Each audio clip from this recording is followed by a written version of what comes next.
Tere, armas vaataja, kuulaja. Seekord me toome teieni ühe toreda naisterahva raskest haigusest tervenemise eduloo. Mina olen Agnes Laine ja meie saate külaliseks on seekord Kriia Hatha Jooga instruktor ja tuula ehk pere- ja sünnitoetaja Aale-Triinu Sonn. Aale-Triinu põdes just äsja mitut rasket niinimetatud ravimatut haigust, kuid kõigele vaatamata sai ta terveks ja elab nüüd tervena oma elu. Tere, Aale-Triinu! Tere! Nii tore, et sa meie juurde tulid oma lugu rääkima, sest et ma kuidagi tunnen, et see aitab, inspireerib, toetab, julgustab väga palju inimesi. Aga kas sa natuke räägiksid lähemalt, et mis haigustega sa rinda pistsid? Kuidagi elus on olnud nagu mitu sellist isegi haigust, mille kohta siis ametlik vastus on olnud mulle, et tänapäeva meditsiin on võimetu selle vastu ja et me saame ainult võib-olla riske maandada, sümptomeid alla suruda ja proovige siis edasi elada nendega. Et neid on vist, ma arvan, 5, aga võib-olla mingeid väiksemaid asju veel, et ega umbes midagi sellist. Aga see kõige viimane võib-olla, mille pärast ka sina täna mind oled kutsunud siia, et see oli selline nagu väga üllatav, aga mulle diagnoos 2 aastat tagasi essentsiaalne trombotsüteemia. Ja eesti keeles võiks öelda selle kohta siis paks veri, et nii saab kõige rutem vast aru, mis see tähendab, et trombotsüüde on liiga palju, aga essentsiaalne tähendab seda, et see ei ole mitte mingi kaasnev selline ebatervisliku eluviisiga häda, mida tegelikult väga paljudel on, et väga paljudel on tegelikult seda, et on siis trombirisk ja insult ja infarkt on selles mõttes ka rohkem kuidagi esile või võimalusena. Et vaid essentsiaalne tähendab seda, et see ongi kohe selline algupäraselt selline haigus, luuüdi haigus, mereloome kasvaja. Aga et see ei ole geneetiline, vaid see on kindlasti elu jooksul tekkinud. See on siis ametlik meditsiiniversioon, et see ei ole geneetiline haigus. Kuigi geenimuundus on sellega nagu kaasas, et siis geenmutatsioon 7% JAK2 geen on muutunud. Ma tegelikult ei kavatse seda luuüdi proovi uuesti tegema hakata, sest see oli nii ebameeldiv, et mulle piisab oma enesetundest, et ma tunnen, et on okei, ja verenäidud on korras, et siis nii ongi. Et seda proovi ei taha enam teha. See oli väga vastik. Aga kuidas sa üldse aru said, et midagi on nagu valesti ja milliste sümptomitega sa üldse arsti poole pöördusid? Need sümptomid kogunes hästi palju ja eks ma alguses mõtlesin ka, et lihtsalt on kurnatus, et vähe maganud, muidugi uni on oluline ja ma kindlasti magan rohkem, aga alguses ajasin läbipõlemise kaela kõik need sümptomid, üsna tüüpilised sellised sümptomid, et väsimus ei jõua enam, ei tahagi nagu väga enam, et siis peavalud hakkasid aina sagedamini, siis hakkas silmes virvendama, siis sellised auramigreeni ilmingud, lõpuks iga nädal oli see migreen juba, siis oli kehas oli hästi suur kuivus, silmades hästi suur kuivus, silmad valutasid, siis hakkasid kõhuvalud. Tegelikult ma arvan, et ma võin umbes 10 asja veel lugeda siia otsa, käed jalad hakkasid surema sagedasti. Enam ei tule paljud asjad meelde, allergiad sagenesid, ekseemid, ühesõnaga nagu hästi palju kummalisi asju tekkis. Ja siis veel veel teisi diagnoose sinna kõrvale, mis tegelikult tulid mõnes mõttes sellest samast liiga paksust verest, sest see juba omakorda rikub kogu organismi tasakaalu ära. Nii et terve trobikond haigusi või sümptomeid. Aga ma võiks öelda, et ma vist tunnen sind, ma ütlen niimoodi 10 aastat vist juba ja ma tean, et sa oled väga tervisliku eluviisi elanud, et kuidas need haigused said üldse tekkida? Nojah, see mõnes mõttes oli mulle endale ka üllatus, sest et selle essentsiaalse trombotsüteemia siis nagu tõenduspõhiselt teatakse ühte põhjust ja et seal võib olla veel põhjuseid, aga et see üks põhjus, mida teatakse, on siis liigne keskkonna saastekoormus ja elu jooksul siis nagu saadud liiga palju mürkaineid kehasse ja põhiliselt on seda haigust esineb kõige sagedamini farmeritel ehk kindlasti siis pestitsiidid on nagu see üks põhiline asi, mis seda võib tekitada ja varasemalt on pigem seda diagnoositud üle 60-aastastel inimestel, aga nüüd siis palun väga, mina siis 46-aastaselt sain siis sellise kummalise diagnoosi ja hakkasin ka mõtlema, et kust ja kõik küsivad, et aga kust sa siis said selle liigse saastekoormuse? Aga mõnes mõttes see ongi küsimus, sest et ma tõesti pigem olen elanud nagu keskmisest tervislikumat elu ja ühel hetkel minu keha ütles mulle, et ma peaksin sööma nagu rohkem vahetoitu, et ma hakkasin nagu eristama seda vahet, et ma ei tahtnud enam seda väga ära pritsitud toitu. Mul tundus, et ta tunduski kuidagi tühjem ja isutas nii-öelda rohkem selliste hästi puhaste ja värskete viljade järele, eks ma järgisin hästi palju seda oma kehakutset, ja ometi, eks ju, ma ei saanud lihtsalt niisama terveks, et pidin midagi veel tegema. Ma olen kuulnud ise ka, et sellist asja, et golfiväljakud pidid olema ühed mürgisemad kohad ja et ka päris paljudel ongi nagu tekkinud sellest vähk, kes tihti käivad golfi mängimas. Et see on täiesti reaalne põhjus taga, et toksiinid põhjustavad haigusi. Ma olen nõus, et tegelikult need haljas alad, et ma veel just see suvi lugesin, et Eestis haljasalad ikkagi siis selle Roundupiga nii-öelda või sarnaste selliste toodetega, et need ei ole veel ära keelatud ja need on kindlasti üks põhiline selline probleem, et peaks nagu leidma mingid teistsugused vahendid tegelikult, et nad ikkagi ei ole tervislikud. Aga milliseid samme sa siis ette võtsid, et see, mis tervenemiseni viis? Mis need pealmised sammud olid ja kuidas sa üldse teadsid, mida teha, kui sulle nagu pidevalt öeldi, et see on nagu ravimatu haigus, et kuidas sellest haigusest väitetavalt ei ole keegi maailmas varem tervenenud. Aga eks ma hakkasin küsimusi küsima ja ma arvan, et kõige esimese asjana ma hakkasin vaatama ikkagi enda sisse, et kuna ma ise olen, eks ju, ka tõesti jooga valdkonnas ju tegev olnud aastakümneid, et just nagu sealt poolt vaatasin esimesena. Eesti keeles on väljend paksu verd tegema, leidsin selle ülesse, hakates uurima, et mida ma teha saan. Vaatasin, et kas mina olen kasutanud selliseid emotsioone, selliseid mingeid energiaid, leidsin üles, et mul oli tõesti hästi raske periood vahetult enne seda, kui ma haigeks jäin. Et mul oli tegelikult tol ajal oma elus lähisuhte vägivalla kogemus ja päris selline tugev emotsionaalse ja vaimse lähisuhte vägivalla kogemus ja ma elasin pidevas stressis enne seda.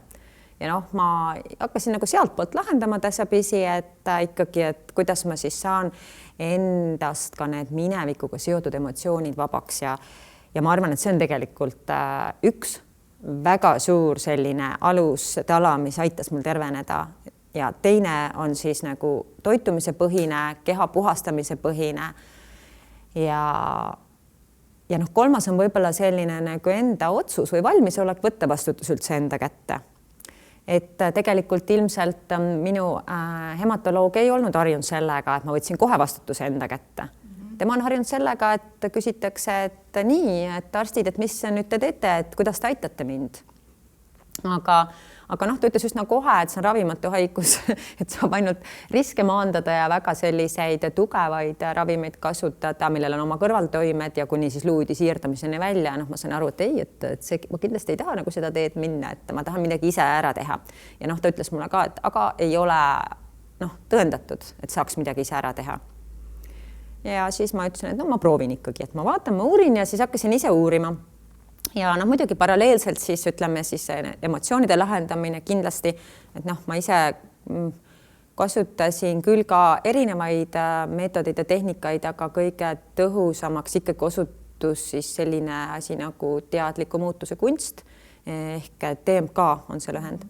Ja jooksvalt kogu aeg pusisin nagu ja vabastasin neid siis nende mineviku teemadega seotud emotsioone ja ka uskumusi. ja siis mul oli lapsehoidja too hetk, kes ütles mulle ühel hetkel sellised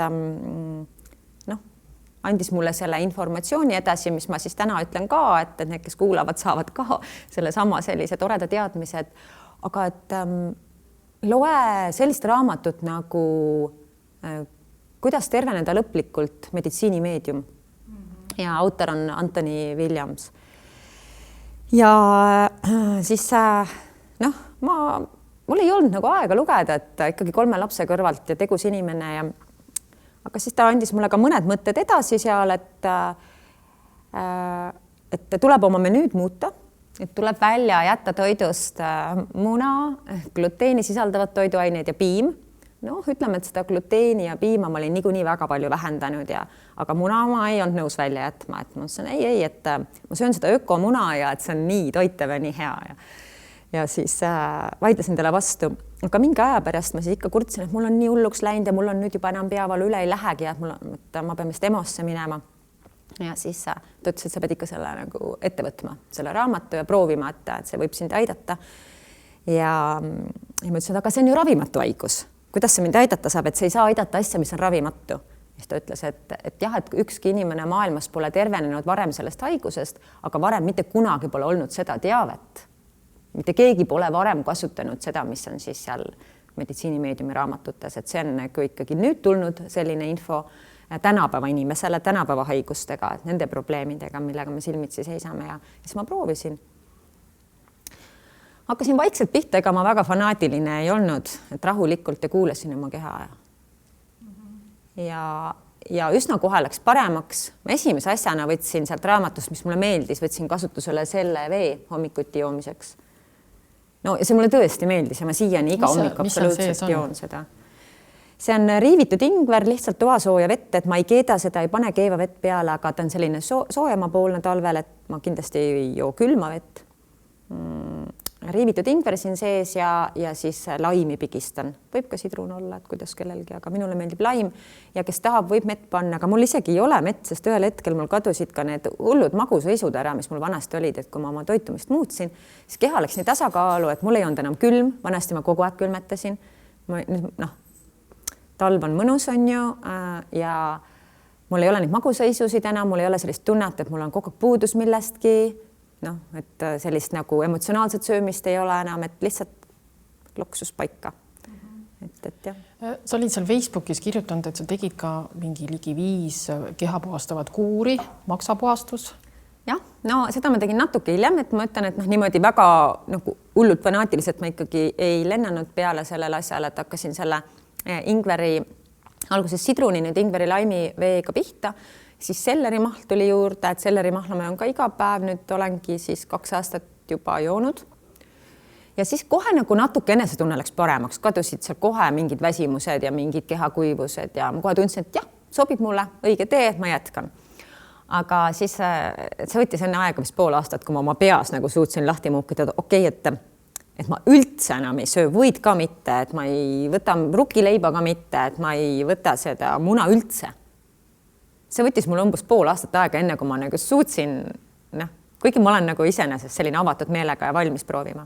Ja inimesed, kellele ma räägin, nad kõik ütlevad, see ei ole võimalik, mine välja sööma, sa ei saa süüa ilma, et sa neid asja sööks, on ju. Aga tegelikult saab. Et see on ikkagi siin 2 kõrva vahel kinni ja kui ma need asjad ära jätsin ja siis tegin ka üsna kohe esimese maksapuhastuse, 2 kuu pärast teise, siis ma sain põhimõtteliselt 2 kuuga terveks, et see muutus tuli tegelikult nende 2 kuuga, kus ma jätsin ära selle niinimetatud hukutava kolmiku. Peab vist ütlema ka, miks see on hukutav kolmik. Jah, võid rääkida küll. Sest ütleme, et see siis arusaamine, mida ma vähemalt proovi mõttes proovisin, mis seal oli siis selles raamatus, niinimetatud meditsiinimeediumi raamatus, oli see, et nende salapäraste haiguste taga, mis tänapäeval inimestel on, autoimmuunhaigused ja need haigused, mida nagu meditsiin ravida ei oska, nende taga on tegelikult varjatud viirused meie kehas. Sellised eluaegsed viirused, mis on võib-olla saadud juba võib-olla sündides või siis elu jooksul kõik võimalikud 10 erinevad herpesetüved ja 10 erinevad HPV, ehk see on siis papilloomviiruse tüved, siis EBV, Epstein-Barri viirus ja nii edasi, et sellised eluaegsed kaaslased. mis ei tee midagi sellist kohutavat suurt, et ma nüüd jooksen EMO-sse, aga just niimoodi tasapisi hakkab nagu. Ja hakkab siis, kui nendel on sobiv keskkond ja viirusele on sobiv keskkond siis, kui ta saab ühelt poolt sobivat toitu ja teiselt poolt on seal võib-olla ka immuunsüsteem nõrgenenud, et immuunsüsteem ei jaksa enam sellega toime tulla. No, ja siis et sobivad toidud viirusele siis ongi põhiliselt on siis neid 3. Et lihtsalt piisab, et neid mitte osta poest. Ja teiselt poolt siis see immuunsüsteem, et kuidas ma siis seda tugevdan ja immuunsüsteemi selline üks südameid on ju maks.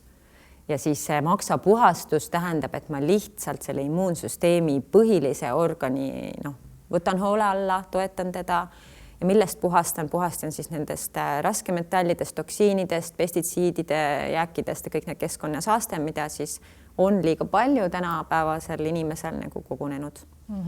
Aga millised toiduanned sa nagu sisse võtsid oma menüüsse? Sisse võtsin siis ka ühelt poolt siis sellist, mis ka tegelikult, mis ei meeldi viirustele, mis need aitavad kontrolli all hoida. Tegelikult ka akuutseid viiruseid, olgu see ükskõik mis, et sinna nii-öelda külmetushaigused. Et võtsin mõned sellised ka toidulisandid ja ravimtaimed ja maitsetaimed kasutusele ja siis huvitav ongi see, et kui vaadata nagu sellist traditsioonilist kööki, mis on olnud erinevatel maailma rahvastel ajalooliselt, siis peaaegu igal maal on taimi, mis tapavad viiruseid ja puhastavad maksa. Et kas või see ingver on suurepärane viirustõrje ja suurepärane maksatoetaja ja siis näiteks kas nüüd Vahemere maitseained, oregano või pune, eks ju, siis tüümian, rosmariin, ühesõnaga need rohelisi selliseid on veel, vürtsikad, kindlasti koriander on suurepärane raskemetallidest vabastaja ja neid nagu rohkem sellist nagu rohelisi maitsetaimi rohkem tuua oma toitu ja nad on ju nii meeldivad ja ma ütlekski, et minu toidulaud on muutunud kordades meeldivamaks, kui ta varem oli. Varem ta oli üksluine, ühesugune, kui ma vaatan, mida inimesed ümberringi söövad, nad söövadki ainult põhiliselt 5 toiduainet. Ja mina nagu täna ei saa ühtegi nendest 5. Et need see piim, lehmapiim, et nagu see on peaaegu iga päev, siis rasvane liha on peaaegu iga päev inimestel, aga see koormab maksa, sest et ongi, et seda rasvast toitu hommikuti vähemalt vähendada, et see on hästi oluline.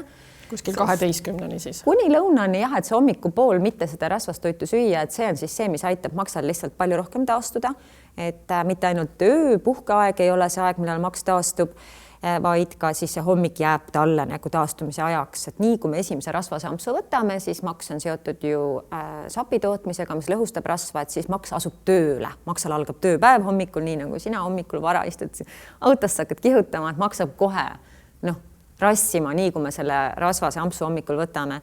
Aga et ma nagu lasen siis maksal nagu mõnuleda, maks nagu chillib hommikul ja siis alles peale lõunat tulevad siis rasvased asjad ja sellist väga rasvast liha, et seda ma nagu ei söögi enam. Kas sa mingid kindlaid toidulisandeid ka võtsid, vitamiine, mingeid kehapuhastavaid tooteid? Niimoodi kuuridena võtsin, et D-vitamiini pimedal ajal, kuigi tegelikult mul isegi verepilt muus osas oli hea, aga just, et nagu veel toetamaks, siis võtsin C-vitamiini, tsinki ja kassiküüne ekstrakti, alkoholivaba, et see on ka lihtsalt nüüd verd vedeldava toimega, et C-vitamiin ka, ma võtsin nüüd oma selle tõesti verepuhastamise pärast neid kuuridena, mitte korraga nagu 10 asja, aga niimoodi, et siis mingi paarikuulise kuurina ja siis vahetasin. Ja siis tegin et Ecoshilt sain abi ka, et just seda neid raskemetalle välja puhastada, et oma maksale siis anda nagu see uus noorus tagasi ja see nagu õnnestus.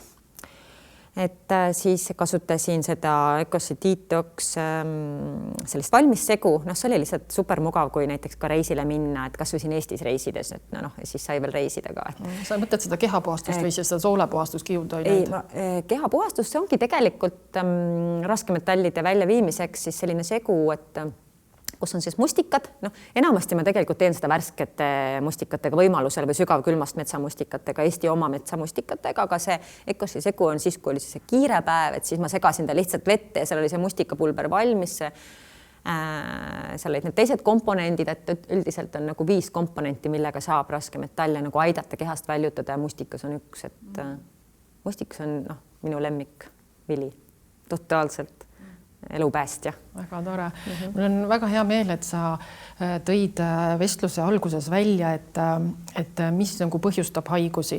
Et ma olen ise ka siin nüüd paar aastat uurinud seda teemat ja täpselt samadele asjadele jõudnud, et need haigusi põhjustab siis toksiinid, patogeenid, stress ja ebatervislik toitumine ja seetõttu me ka ise nagu valmistasime sellise terviklahendusega kehapuhastuskomplekti, kuhu siis kuulubki täpselt seesama raskemetallide väljutamise kehapuhastustoode, siis on seal paraherb, mis on siis parasiitide ja patogeenide tõrjumiseks ja kolmas on siis soolepuhastus detox, mis siis aitab nagu just soolestikust kõiki neid jääkaineid välja tõmmata ja lisaks on seal meil siis selline põhjalik käsiraamat, kus siis tegelikult ma kõigest sellest räägingi, mis me sinuga siin täna rääkinud oleme ja räägime veel, eks ole.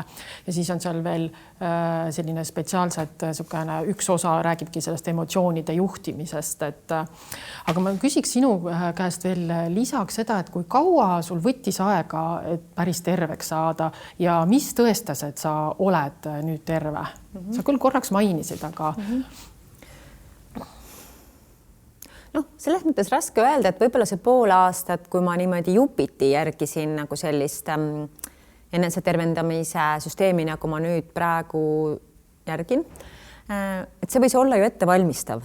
Ilmselt oli see pool aastat ka oluline, kui mul natukese haaval see verenäit paranes, aga vähe haaval ja ta nagu kõikus natukene paremaks ja natukene halvemaks tagasi. Iga 3 kuu tagant käisin vereproovi andmas ja arst nagu rohkem niimoodi naeris, et eks te võite praegu eksperimenteerida, aga varsti te peate siin hakkama kõvasti nagu aspiriini sööma ikka ja ma ei tea, mida kõike tegema, et üldse nagu oma riske maandada.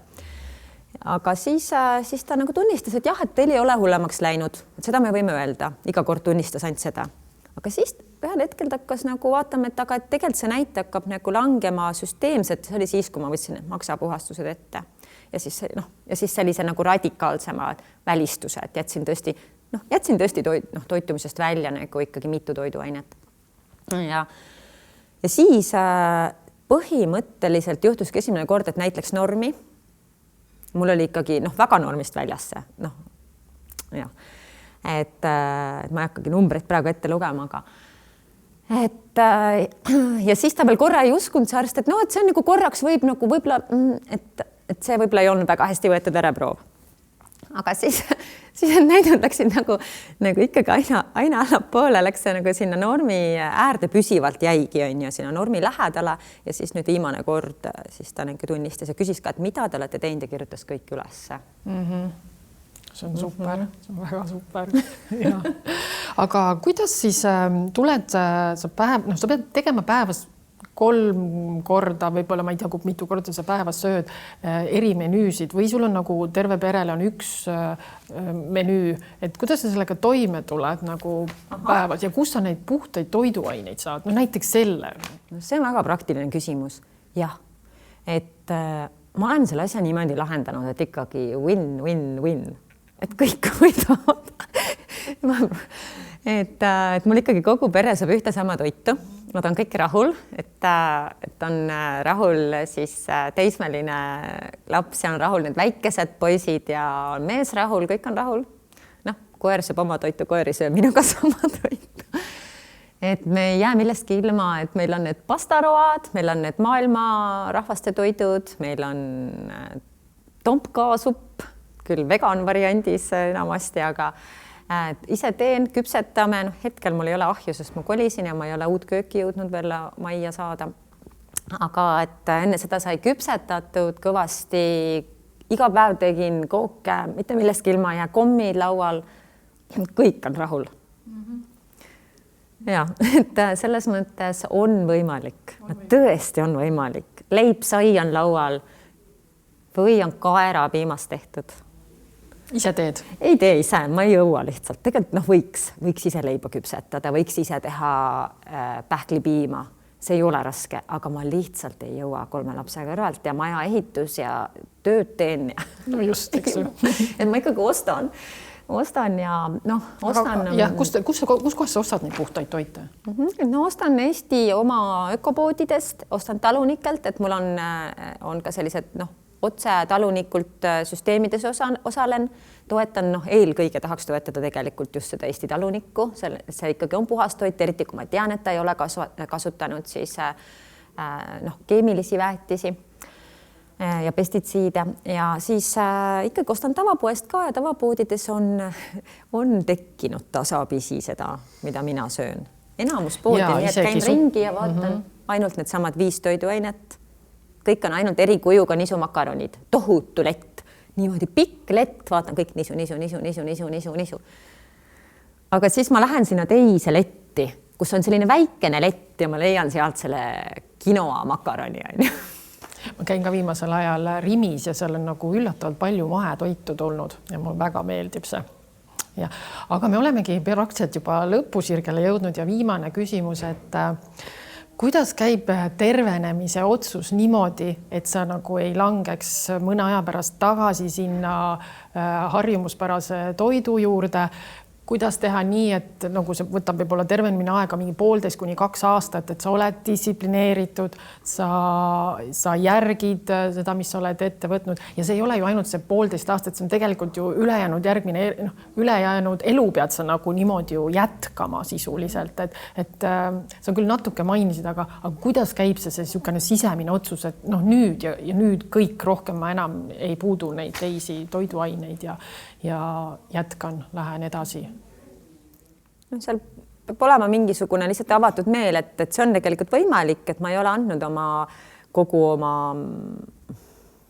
kuidas öelda, juhtimist ära üle meditsiinisüsteemile või kellelegi teisele, et see ongi tegelikult minu elu juhtimissüsteem on tegelikult ju minu enda sees ja ma ise võtan selle vastutuse ja et see on võimalik, et võib-olla selline lihtsalt nagu teadmine ja siis need edukogemused, et mul tegelikult ju need edukogemusi oli mitu elus varemgi ja siis ma saingi aru, et miks mitte siis nüüd samamoodi, et lihtsalt tuleb nagu veel süsteemsemalt uurida, kuidas see käib, et ma nimetaks ennast nagu tervisehäkkeriks, võib-olla selles mõttes häkker on niisugune tänapäeval moodne sõna, et ma tõesti nagu üritan lahti häkkida, et kuidas see töötab, see on põnev ja see on nagu hasart tekib. Aga ahvatlused on ju nii ahvatlevad. Aga osalt öeldes see enesetunde vahe on nii suur, sest et ikkagi mingi hetk ma tundsin ennast nii halvasti, et ma ju läksingi emosse reaalselt, peavalu enam ei läinudki ära, enesetunne oli nii halb. Sul lihtsalt oli nii halb olla ja siis, kui ma tegin oma need maksapuhastud ära ja sain aru, et ma olen lihtsalt 10 aastat nooremas elus tagasi,